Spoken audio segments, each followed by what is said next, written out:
1934 সালে নিজেদের প্রথম বিশ্বকাপের অভিষেকেই প্রথম রাউন্ডে হাঙ্গেরির কাছে 4-2 গোলে হেরে বিদায় নিয়েছিল মিশর। সেই হতাশার স্মৃতি বয়ে বেড়ানো পিরামিডের দেশের ফুটবল আজ লিখল নতুন ইতিহাস। এবার আর স্বপ্নভঙ্গ নয়, বরং ইতিহাসই রচনা করল কোচ হোসাম হাসানের শিষ্যরা। আর্লিংটনে নির্ধারিত সময়ে রোমাঞ্চকর লড়াই 1-1 সমতায় শেষ হলে ম্যাচ গড়ায় টাই ব্রেকারে।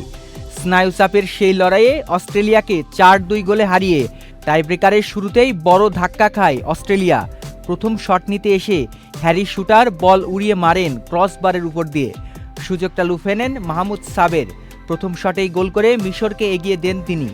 দ্বিতীয় শটে জ্যাকসন আরবিন গোল করে অস্ট্রেলিয়াকে কিছুটা স্বস্তি দিলেও নিজেদের দ্বিতীয় প্রচেষ্টাতেও সফল হয় মিশর। তৃতীয় শটে আওয়ার মাবিল গোল করে অস্ট্রেলিয়াকে লড়াইয়ে রাখেন। তবে মিশরও জবাব দেয় নিখুঁত শটে। শেষ পর্যন্ত চতুর্থ শটে এসে আবারও ভুল করে বসে অস্ট্রেলিয়া। হেরিংটনের ব্যর্থতায় ম্যাচের ভাগ্য প্রায় নিশ্চিত হয়ে যায়। এরপর আবদেল মাগিদ চতুর্থ শটটি জালে পাঠাতেই উল্লাসে ফেটে পড়ে মিশর। সৈকত আহমেদ দীপ, চ্যানেল আই।